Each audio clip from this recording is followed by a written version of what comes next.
Y'all, my name is Jordan and welcome to my video. Today's video I want to talk about things I learned being celibate for 7 months. Now, ironic enough, the picture over this video is from a photo shoot that I did, which I actually ended up losing my celibacy over.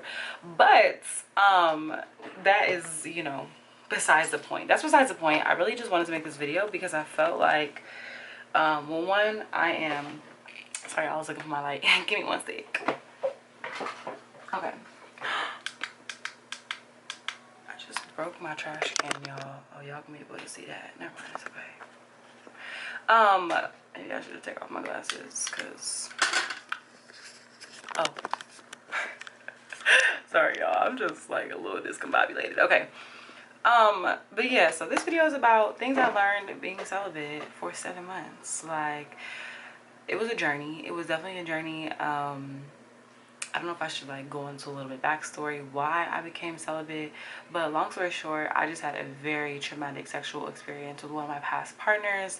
Long story short, he ended up giving me an STD, so it was just like, I felt like this was a way to protect myself, and I don't regret it at all because at the end of the day, like, I feel like I was just discovering superpowers that I had, like, it's crazy because I feel like this society and the world that we live in now tells you, and like, they over romanticize sex, and they just like, everything is so hypersexualized, when it comes to artists and music. Like, that's pretty much all they're talking about. So it was a really big part of my spiritual journey, my walk with God, to just say like, Jordan, like, we really need to, walk righteously and say like, okay, like, this is what I want to do. I need to start being more intentional with my body, because I felt like at that time in my life I was really just like doing things because I felt like I had to, like being in a relationship. I had this idea in my head that it was my job to like please the person I was with. So it was just important for me to know that, hey, that's not my goal, that's not my intention. I had to really rediscover and relearn what a relationship was to me and what I wanted out of a relationship. So I chose to start being celibate, and it was a beautiful decision that I made. I don't want to say I regret stop being celibate, but I know I will practice celibacy for the rest of my life, because honestly, I know that I do not need to have sex with somebody to have a beautiful relationship with them. And even though, it'd be feeling good, okay, even though it'd be feeling good, it was a lot more important to fulfill my spirit rather than my flesh, especially at that time in my life, because I just felt like, I don't want to say that my life was over, but I just really had disappointed myself. And just like, because when I was younger, I would tell myself that I was going to save myself for marriage. Like, I wasn't going to have sex with anybody who I wasn't in a long-term committed relationship in, right? But because I had this like distorted idea of what a relationship was, like, I was letting a lot of men dictate the way that I was treating my body.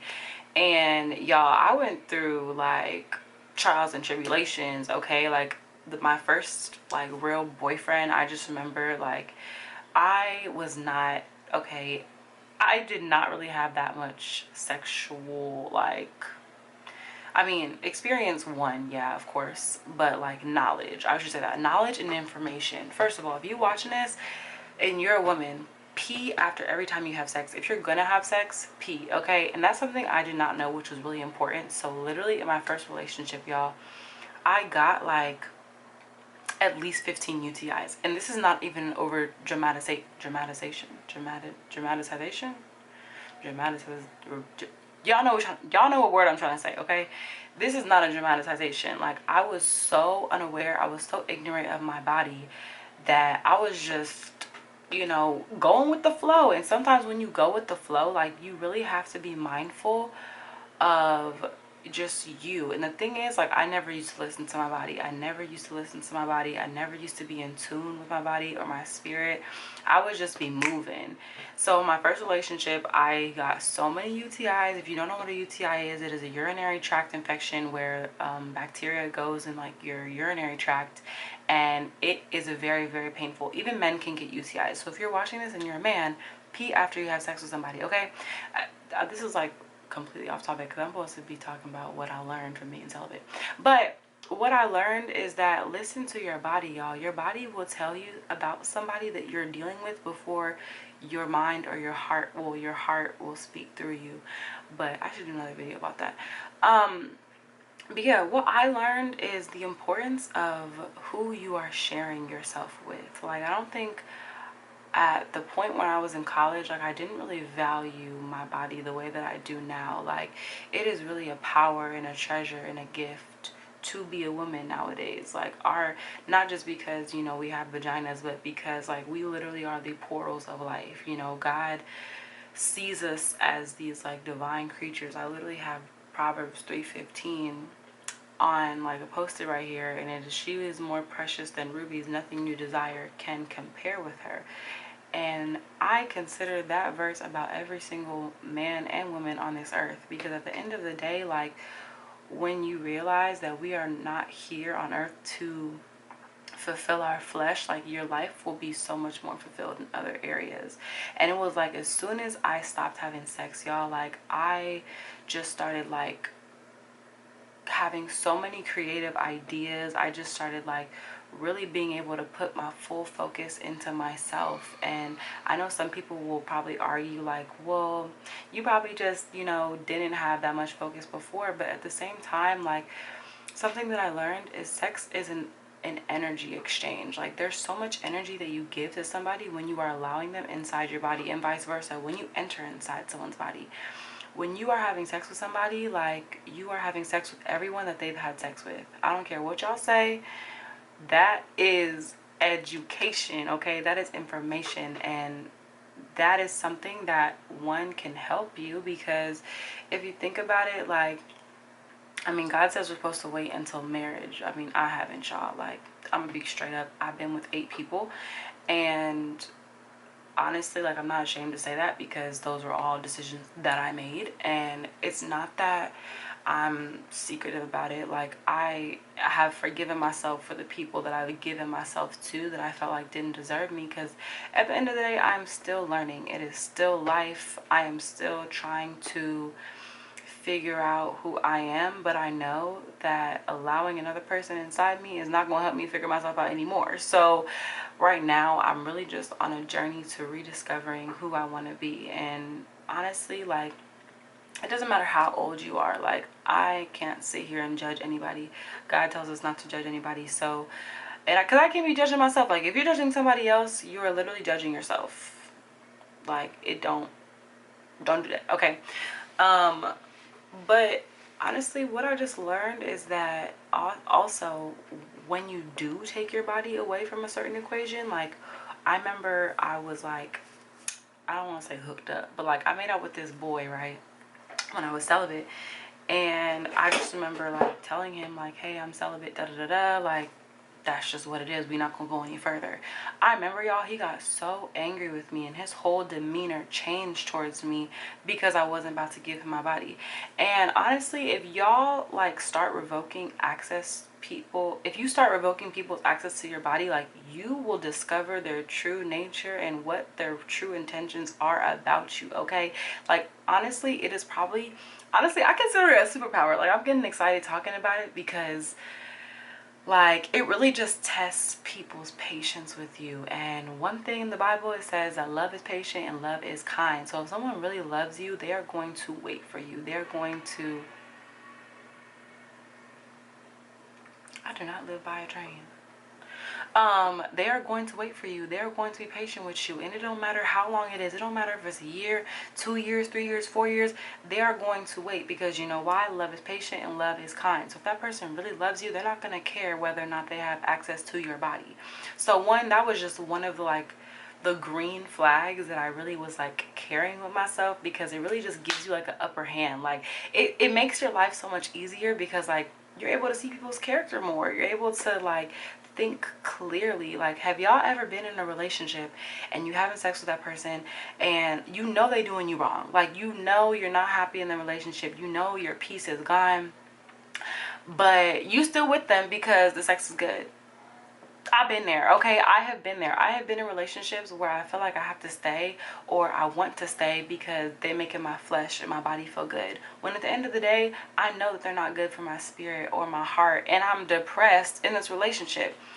Another example, have y'all ever been with somebody, like been sexually involved with somebody, and like you realize that like their demeanor is kind of like sad, or you know, they're like depressed, or they're going through something in their life, and then all of a sudden you start feeling the exact same way?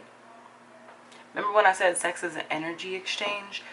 So when you are like being sexually involved and transferring a part of you into somebody else, what they are going through is going to transfer to you. And I know to some people this probably sounds like crazy, but y'all, I am telling you, I also experienced this in a relationship I was in.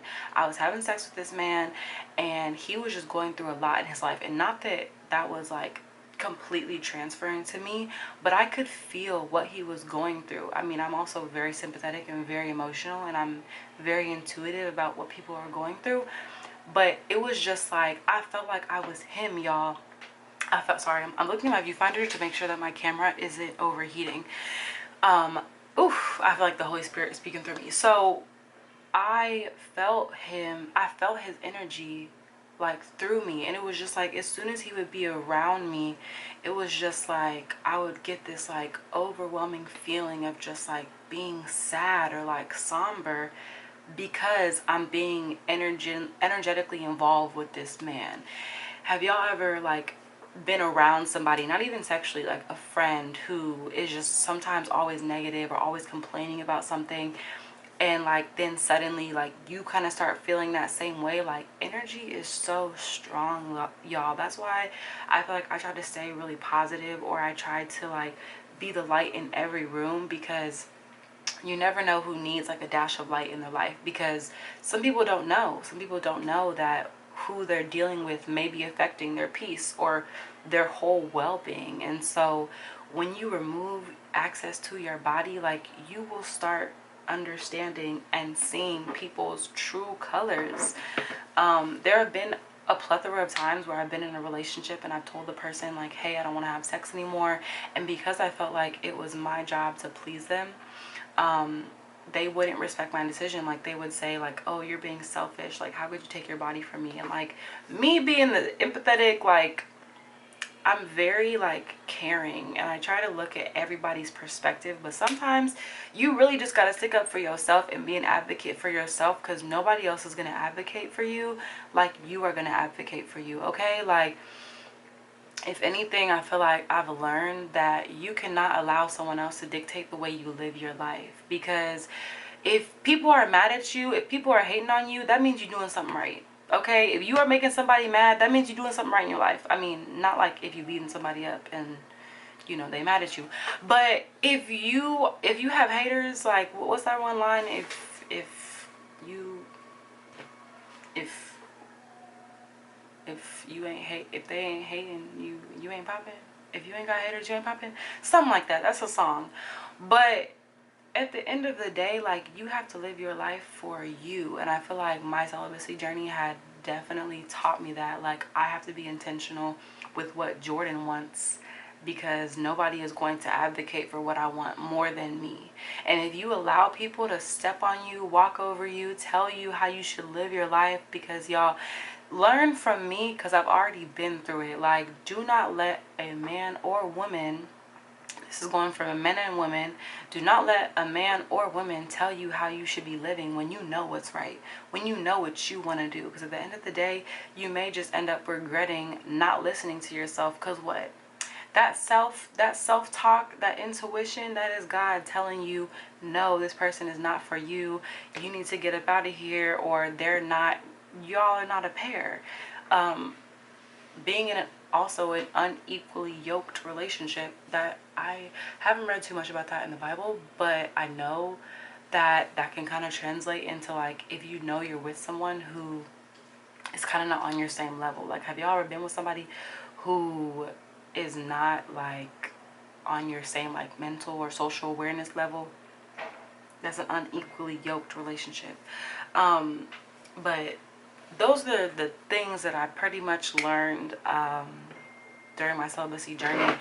And to be honest, I am grateful for it. I'm back on it. I'm focused. You know, if anything, it really just keeps me focused, because I don't know about y'all, but them flashbacks, y'all know what flashbacks I be talking about. Them flashbacks be real, and it distorts your mind. Like, it creates this perception of the person that, like, because they make you physically feel good, like they're good for you, when they're really not. So my prayer for you is that you received whatever message you were meant to receive. If you were able to resonate with anything that I said, if you agree with anything I said, please let me know in the comments.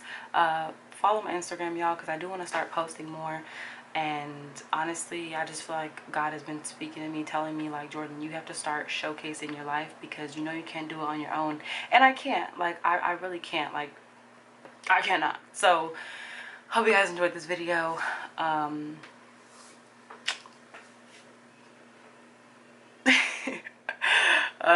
God bless you, and have a wonderful, wonderful rest of your day. Thank you for clicking on it.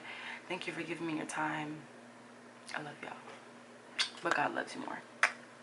Jordan out.